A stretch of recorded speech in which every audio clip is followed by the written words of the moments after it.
Shadows of suspicion. The morning light filtered through the modernist glass walls of Marcus Abernathy's downtown office, casting geometric shadows across his latest architectural designs. At 42, Marcus had built more than just a structures across 3 continents. He had constructed a fortress around his heart, brick by painful brick, after his former business partner had stolen both his designs and his fiancée 8 years ago. These sustainability modifications for the Singapore project are brilliant, his assistant Julian remarked, sliding the tablet across Marcus's immaculate desk. The clients are thrilled. Marcus nodded, satisfaction briefly warming his perpetually guarded expression. His reputation for innovative, environmentally conscious architecture had made him one of the most sought-after names in the field, even as his personal life remained a carefully maintained dessert. The reception at the gallery tonight, will you attend? Julian asked, already knowing the answer would be a polite refusal as it had been for countless social events before, but tonight proved different. I should make an appearance, Marcus replied, surprising both Julian and himself. The photographer's work on natural habitats could be relevant to the Costa Rica project. The Gardner Gallery buzzed with the typical crowd of art enthusiasts and social climbers when Marcus arrived. He moved through the space with practiced detachment until a photograph stopped him. Mid-stride, a stunning capture of a Bengal tiger moving through morning mist, the light creating an almost mythical aura around the endangered creature. I waited for days in that blind to get that shot, a voice said beside him, melodic with a slight accent he couldn't immediately place. Marcus turned to find himself looking into eyes the color of amber honey, belonging to a woman in a simple, emerald dress that complemented her deep brown skin. Her black hair was gathered in a complex braid adorned with a single silver pin, shaped like a dragonfly. Prisha Nair, she introduced herself, offering a hand decorated with intricate henna patterns. The photographer responsible for these troublesome beasts? Marcus Abernathy, he replied, taking her hand briefly. The architect responsible for much less dangerous structures. Her laugh was unexpected and genuine. I wouldn't be so sure. My tigers have never collapsed on anyone. For the first time in years, Marcus found himself genuinely smiling. Touché that evening began what Marcus would later recognize as the thawing of a long winter. Over the following months, Prisha's warmth and passionate dedication to wildlife conservation gradually penetrated the barriers he had so carefully maintained. Her work took her to remote locations for weeks at a time. But when she returned, the world seemed brighter, more vivid in her presence. You've changed the entire concept, his design team noted, when Marcus introduced sweeping modifications to the Costa Rica Eco Resort. It's incorporating natural corridors for wildlife and observation points that would allow guests to experience the forest canopy without disturbing its inhabitants. By their 6th month together, Marcus had begun to feel something dangerously close to hope. Prisha had her own apartment but spent most nights at his penthouse when she wasn't traveling. He found himself planning around her schedule, anticipating her returns, even considering joining her on an upcoming assignment to Indonesia. Then came the evening that reactivated every dormant alarm in his system.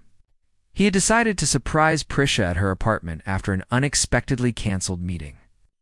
As he approached her building, he saw her emerging with a tall man with salt and pepper hair.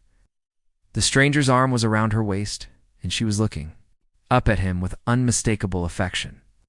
Before Marcus could process the scene, the man leaned down and kissed Prisha's cheek, whispering something that made her laugh that familiar, uninhibited laugh that Marcus had thought was reserved for him. The fortress walls slammed back into place, reinforced by the bitter confirmation that he had been right all along. Oh, trust was for fools. Prisha hadn't seen him standing across the street, frozen in the gathering twilight.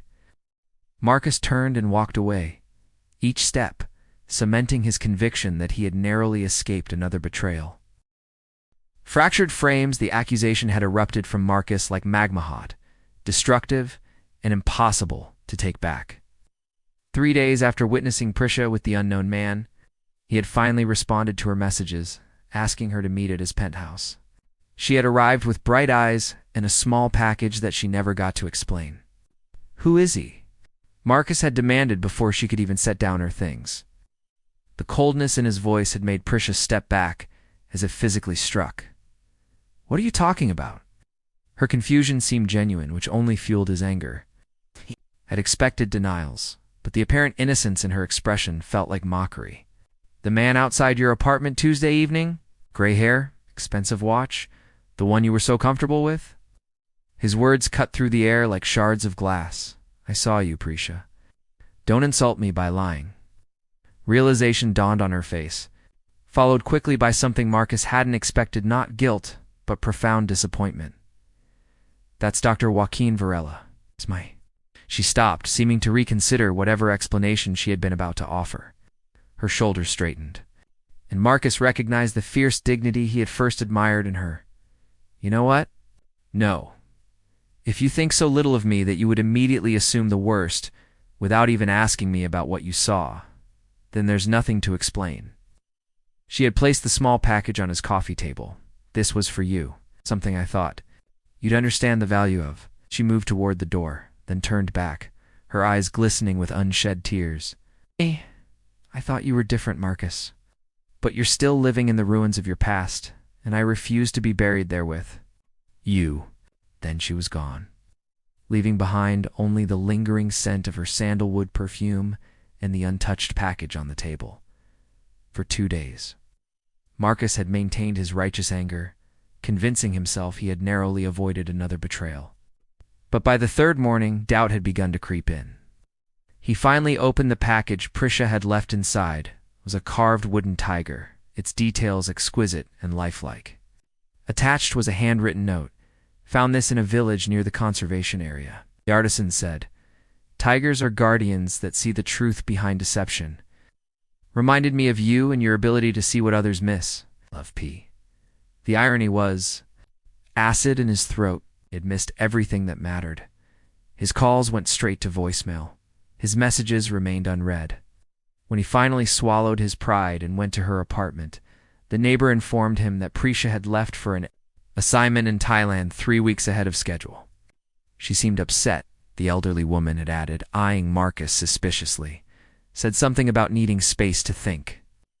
Back at his office, Marcus found himself unable to focus on the Costa Rica designs that had once excited him. The project felt hollow now, a pale imitation of what it could have been with Prisha's insight. Julian had noticed the shift in his demeanor, but knew better than to pry. The Varela Foundation called again about the wildlife hospital designs. Julian mentioned casually, placing the message slip on Marcus's desk. "They're quite persistent." Something clicked in Marcus's mind. Varela. Did they leave a contact name? Dr. Joaquin Varela. He specifically asked for you, said it was a personal recommendation. The name hit Marcus like a physical blow. Dr. Joaquin Varela, the man he had seen with Prisha. Not a lover, but a professional connection. The pieces began to shift in his mind, forming a different picture than the one his insecurities had painted. That afternoon, Marcus found himself sitting across from Dr. Varela in the Foundation's modest offices. The man was in his late 50s, with intelligent eyes behind wire-rimmed glasses and an air of calm authority. "Ms. Nair spoke highly of your architectural philosophy," Dr. Varela explained, unaware of the turmoil his mere existence had caused. "Our current facilities in Southeast Asia are functional, but not optimal for rehabilitation work. We need someone who understands how to integrate structures with natural environments." Marcus nodded mechanically, struggling to focus on the conversation rather than the growing realization of his catastrophic error. "How do you know Prisha?" I finally asked, unable to contain the question any longer. Dr. Varela's expression softened. "Prisha has been our Foundation's primary wildlife photographer for nearly 5 years. Her work documenting endangered species has been instrumental in our conservation efforts." He paused, studying Marcus with newfound interest. "You're him. Aren't you the architect she's been seeing?" Marcus didn't confirm or deny, but something in his expression must have revealed the truth. "She left rather suddenly for the Thailand project." Dr. Varela continued carefully, said there were personal matters she needed distance from. The remainder of the meeting passed in a blur of technical discussions and project parameters that Marcus would later have to review in his notes. His mind was elsewhere, tracking backward through every interaction with Prisha. Seeing now how his suspicion had colored innocent events, how his past had contaminated his present as he was leaving, Dr. Varela handed him a business card with a handwritten note on the back. "This is the conservation center where Prisha is stationed. If you're the man I think you are, the one she described to me with such admiration, you'll know what to do with this information." That night, Marcus sat in his empty penthouse, the wooden tiger in his hands, turning it over and over as he confronted the damage his mistrust had wrought. On his laptop screen was an open flight booking to Bangkok, the cursor blinking like a heartbeat at the confirmation page, waiting for his decision to remain in the safety of his fortress or to step into the unknown wilderness of truth. Revelations in the wild, the Kauai Conservation Center, emerged from the mist like something from another Taima cluster of wooden structures nestled within Thailand's ancient rainforest. Marcus wiped sweat from his brow as he stepped from the rugged jeep that had carried him the final 20 kilometers from the nearest town. Oh. The humidity pressed against him like a living entity, so different from the climate-controlled environments he typically inhabited. "You must be the architect," said a compact woman with close-cropped hair and weathered skin. She extended a calloused hand. "Benita Surin, Center Director." Dr. Varela called ahead. Marcus shook her hand, noting her appraising gaze. "Marcus Abernathy. I'm looking for Prisha Nair." Benita's expression revealed nothing. "Ms. Nair is in the field today, northern sector, tracking clouded leopards." She gestured toward a simple building with a wide porch. "You can wait in the common area. She'll return by sunset if the leopards cooperate." The common area served as dining hall, meeting space, and social center for the small team of researchers and conservationists. Maps covered one wall, marked with colored pins and notations. Another displayed stunning wildlife photographs, many bearing Prisha's distinctive style. Marcus found himself drawn to one in particular, a close-up of a clouded leopard's eyes, mysterious and wary, seeming to look directly into the viewer's soul. "That's Serena," said a voice behind him, named for the crescent marking on her left shoulder. "Prisha tracked her for 11 days to get that shot." Marcus turned to face a young man with sun-bleached hair and an Australian accent. "Resident herpetologist," he introduced himself. "You're the famous architect." "Yeah. Prisha mentioned you once or twice." "Did she?" Marcus couldn't mask his surprise. Daryl shrugged. "Not recently, but a few months back. She was pretty excited about some eco-resort designs you were working on." Gave Marcus a curious look. "Mind if I ask why you're here?" Prisha didn't mention. "Expecting any visitors? She doesn't know I'm coming," Marcus admitted. "It's complicated." "Mate, everything with Prisha is complicated," Daryl laughed. "Brilliant woman, but intense. Been even more intense lately, taking crazy risks to get closer to the leopards. Benita's had to rein her in twice this week." Sunset approached. Marcus found himself on the center's observation deck, watching the forest transition from day to dusk. The cacophony of insects grew louder as birds settled into their evening songs. This was Prisha's world, wild, authentic, uncontained by human structures or expectations, so different from the ordered precision of his architectural universe. The sound of voices drifted up from the trail below. Marcus's heart accelerated as he recognized Prisha's distinctive laugh, though it sounded more subdued than he remembered. He moved to the railing, watching as a small group emerged from the forest. Prisha walked alongside a tall woman carrying scientific equipment, deep in conversation, her camera hanging from its familiar strap around her neck. She looked different. Her hair pulled back in a practical ponytail, khaki clothing bearing the marks of the field, her movements confident and purposeful. This was Prisha in her element, the person perhaps closest to her true self. The moment she spotted him, her step faltered. Even from a distance, Marcus could see the shock register on her face, followed quickly by a guarded expression he had never seen directed at him before. Their reunion was not the dramatic scene Marcus had imagined on the long flight. Instead, Prisha acknowledged his presence with cool professionalism before excusing herself to download the day's photographs and data. "We can talk after dinner," she said, her voice carefully neutral. Dinner was a communal affair, researchers sharing. the day's findings while passing simple but hearty dishes around a long wooden table. Marcus found himself seated between Daryl and a botanist named Fatima, with Prisha directly across from him. Deliberately engaged in conversation with the woman she had returned with, Dr. Natalia Voronin, project's lead biologist. It was Natalia who unwittingly provided the first real insight into what Prisha had been doing. "The tracking data confirms it," she announced to the table. "Serena's cubs are thriving. 3 of them, just as Prisha suspected from the camera traps." "This could change everything for the conservation status report," Benita added. "Documented reproduction in the wild is exactly what we needed. The Foundation will be thrilled," said an older man Marcus hadn't met yet. Joaquin has been pushing for expanded protection zones for years. This evidence could finally make it happen. Pieces began falling into place in Marcus's mind. The secretive meetings with Dr. Varela, the urgent trips, the project Prisha had been reluctant to discuss in detail, saying only that it was at a critical stage. After dinner, Prisha led him silently to a small, covered platform overlooking a creek. The night was alive with sounds, water flowing over stones, frogs calling to potential mates, the distant cry of a nocturnal bird. "Why are you here, Marcus?" she finally asked, her voice tight with controlled emotion. "I made a terrible mistake," he said simply. "I came to apologize, to explain, though I'm not sure I can explain something I don't fully understand myself. You thought I was cheating on you with Joaquin." Her directness had always been refreshing. Now, it was devastating. Yes, there was no point denying it.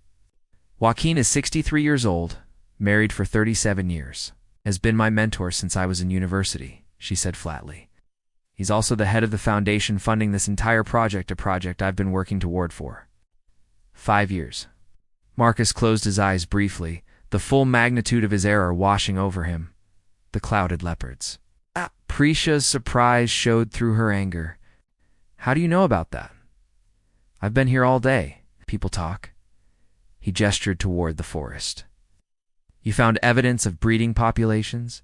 It's significant for conservation efforts." Some of the tension left her shoulders. It's more than significant. It could be the difference between saving this species and losing it forever. Passion crept into her voice, despite her evident determination to remain detached. These leopards were thought to be functionally extinct in this region. Finding a breeding female with cubs changes everything: the protection status, the funding, the preservation of their habitat. And you couldn't tell me about it. It was classified information until we had concrete evidence. Too many poaching rings would pay fortunes to find these animals. She looked directly at him for the first time since his arrival. "That's not why I didn't tell you. I would have trusted you with it, despite the confidentiality agreements. I was planning to, that night. The night he had accused her. The package, the tiger carving, had been a prelude to sharing her discovery. Instead of asking me who Joaquin was, instead of trusting that there might be an explanation, you immediately assumed the worst," Prisha continued, the hurt evident beneath her controlled exterior. "Do you have any idea how that felt? To realize that despite everything we'd shared, you still saw me through the lens of your past betrayal." "I do now," Marcus said quietly. "I've spent the past 2 weeks understanding exactly how it feels to have someone you care about think the worst of you." The irony of his statement hung in the air between them, punctuated by the steady chorus of the forest night. The wilderness of truth dawn broke over Kayai with a symphony of color and sound. Marcus had spent a restless night in the Spartan guest quarters, the conversation with Prisha replaying in his mind. They had parted without resolution, the chasm between them still vast and uncertain. He had traveled halfway around the world only to discover that the greatest distance was not physical, but emotional, the space created by broken trust. A soft knock at his door revealed Benita, already dressed for fieldwork. "Prisha's team is heading out to check the camera traps? She said you could join if you're interested." Her tone suggested this was no small concession.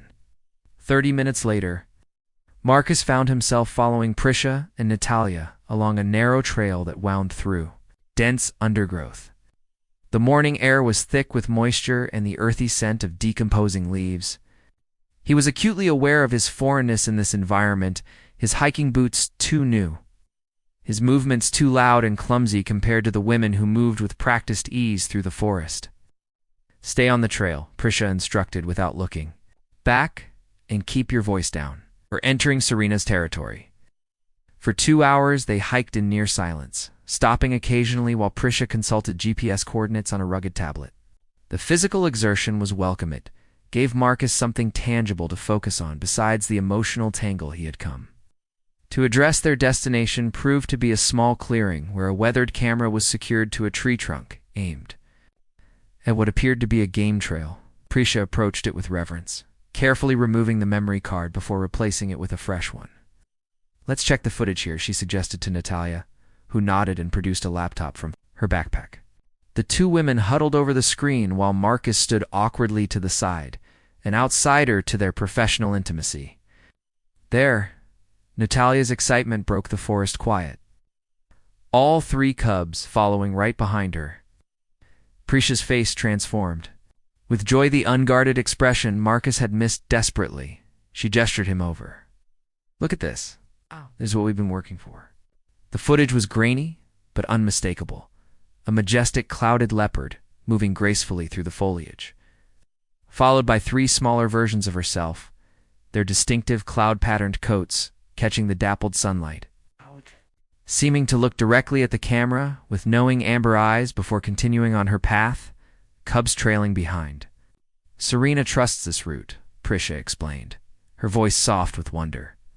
"She's teaching her cubs the safe pathways through their territory." "They're beautiful," Marcus said, genuinely moved by the intimate glimpse into these elusive creatures.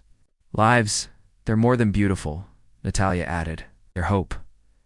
She turned to Prisha. "I'll head to the eastern trap. You to check the ridgeline position?" The question carried a subtext Marcus didn't. Miss Natalia was deliberately giving them privacy.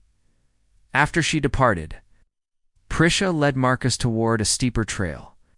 They climbed in silence for nearly 30 minutes, before emerging onto a rocky outcrop that offered a breathtaking view across the valley. The forest stretched below them like a verdant sea, misty mountains rising in the distance. "This is my favorite spot in the whole reserve," Prisha admitted, sitting on a sun-warmed boulder. "I come here to think when the work gets overwhelming." Marcus joined her, careful to maintain a respectful distance. "It's extraordinary. This is what I've been trying to protect," she said, gesturing toward the panorama. "Not just the leopards, but this their home. Once it's gone, they're gone too." She turned to face him directly. "That's what I was going to tell you that." Night. The Varela Foundation was considering partnering with an architectural firm to design new conservation centers across Southeast Asia, sustainable structures that would blend with these environments instead of imposing on them. "And you recommended me," Marcus realized. "That's why Dr. Varela contacted me. I believed in your vision," she said simply. "I thought you were the perfect person to help create spaces that would protect places like this while educating people about why they matter." The magnitude of what had been lost through his mistrust hit Marcus with full force. "I'm so sorry, Prisha. Not just for the accusation, but for what it revealed about me, that after everything we shared, I still defaulted to the worst assumption." "That's what hurt the most," she admitted, her professional facade finally cracking to reveal the pain beneath. "Not that you were jealous or that you jumped to conclusions, but that you didn't even consider another explanation. You didn't ask. You didn't trust me enough to give me the benefit of the doubt. I've spent my life designing structures to withstand external forces," Marcus said after a long moment. "Earthquakes, hurricanes, floods account for everything. That might damage the integrity of my buildings. But I never applied that same care to relationships. Instead, I built walls to keep out any possibility of pain. Walls don't just keep pain out, Marcus. They keep everything out, including joy, growth, trust." Prisha's gaze returned to the valley. "I understand having been hurt before. Everyone has. But at some point, you have to decide whether protecting yourself from potential pain is worth missing out on potential happiness." A family of gibbons called from the canopy below, their haunting whoops echoing across the valley. Prisha smiled despite herself. They're announcing their territory, telling everyone in earshot that this piece of forest belongs to them. Is that what I was doing? Marcus asked quietly. Marking my territory with suspicion instead of trust? Maybe, she conceded. Or maybe. You were just afraid. I was. I am. The admission cost him, but he owed her honesty. Not just of being hurt again, but of being unworthy of trust in the first place. Of not deserving the kind of openness you offered. Oh. Prisha's expression softened slightly. That's the first thing you've said that makes sense to me. When I saw you with Dr. Varela, it wasn't really about you at all, Marcus continued, the realization crystallizing as he spoke. It was about me, my fear that someone like you couldn't possibly choose someone like me without an ulterior motive or a secret agenda. That's not fair to either of us, Prisha said. It denies my agency to make my own choices and your worthiness to be chosen. A heavy silence settled between them, filled only by the sounds of the forest life continuing its ancient rhythms regardless of human drama. I don't know if I can fix this, Marcus finally said, but I want to try, not just for us, but for myself. I'm tired of living behind walls of my own making. Prisha studied him, her expression unreadable. I can't promise anything. Trust, once broken, doesn't mend easily. She stood, brushing dust from her pants.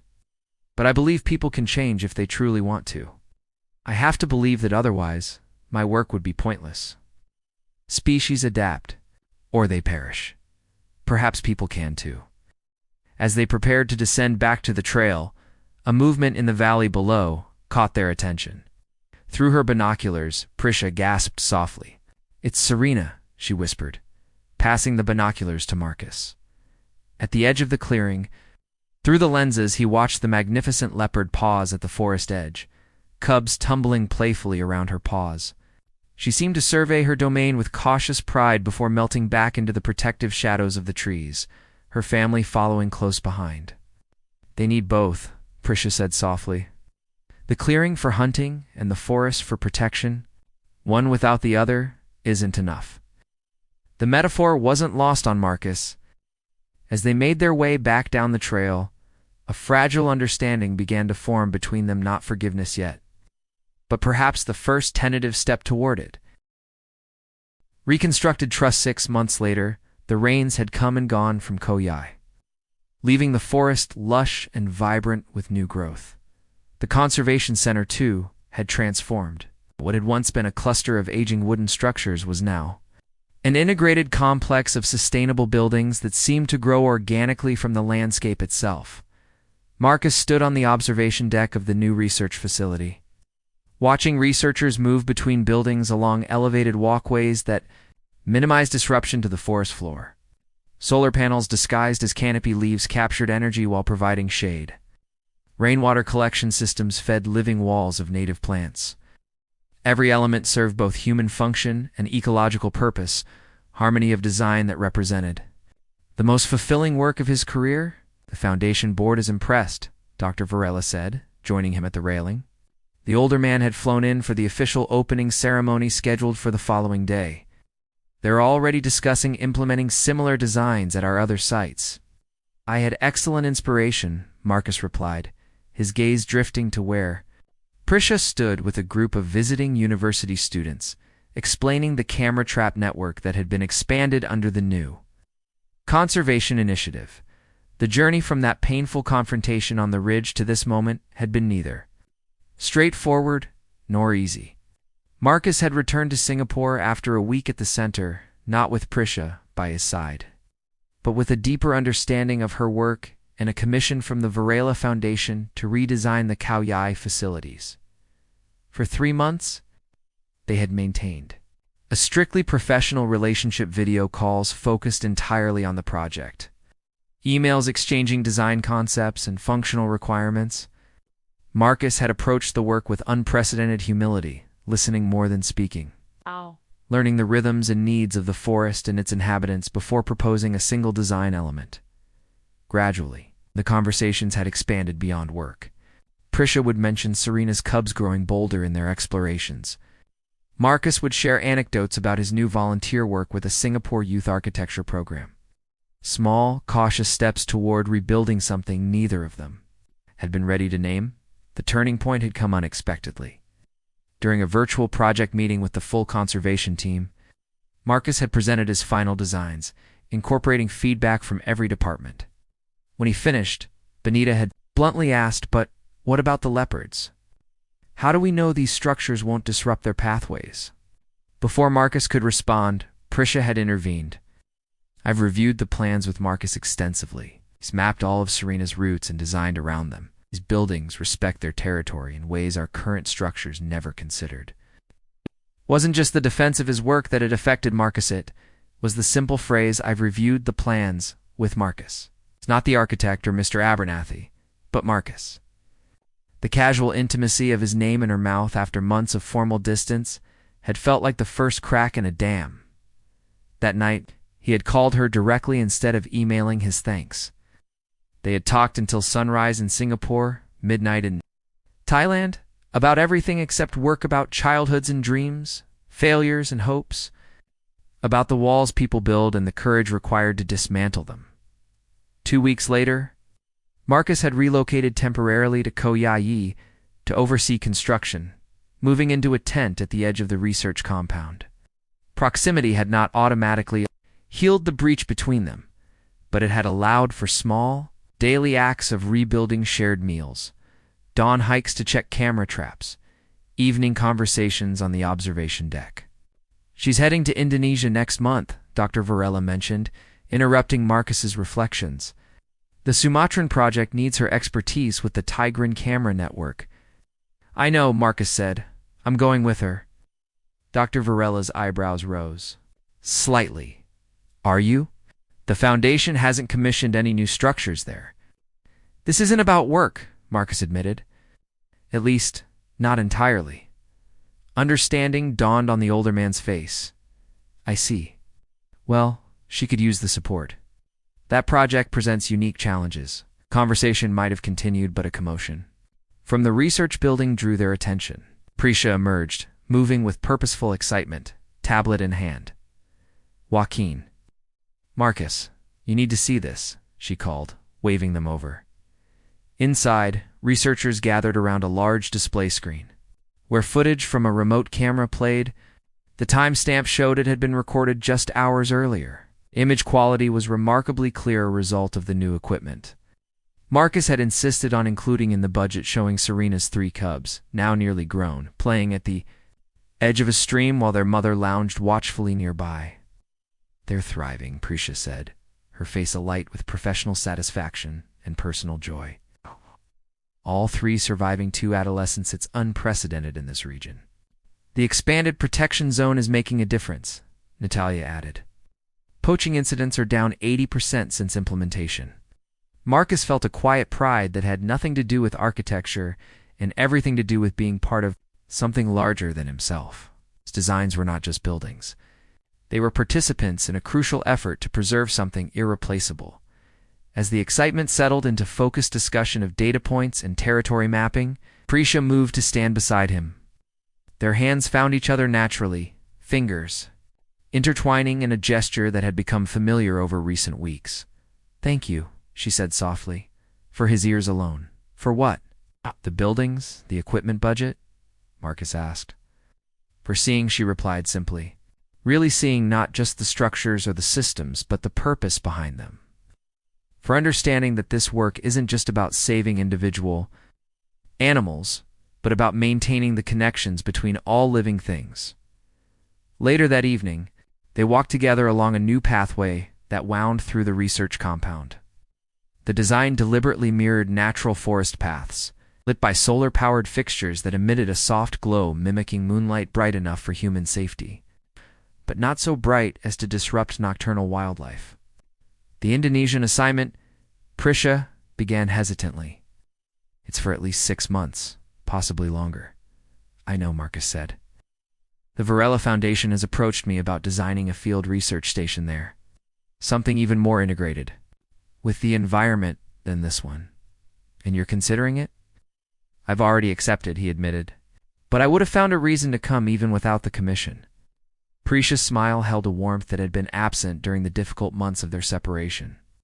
So we'll both be there, working together again, if that's what you want, Marcus said carefully.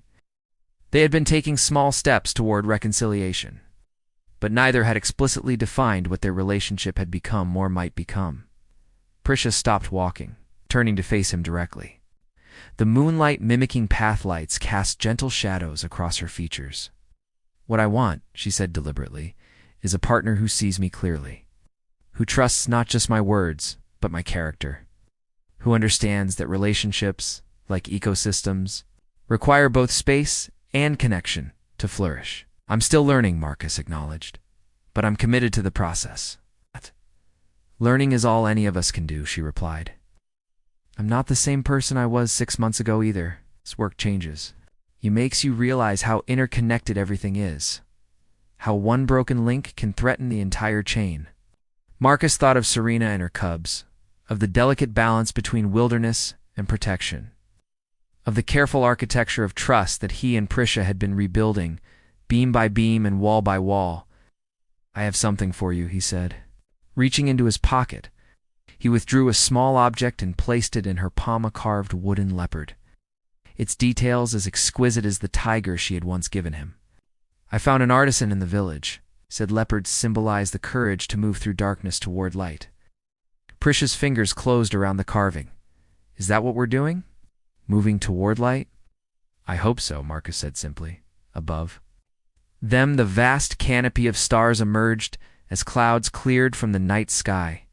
In the distance, the sounds of the forest created a living backdrop to their conversation, not a wilderness to be feared, but a complex, interconnected system where each element played its essential part. Indonesia, then, Prisha said, a statement. Rather than a question, a new project, a new beginning. Not entirely new, Marcus corrected gently. Built on everything we've learned, stronger for having been tested.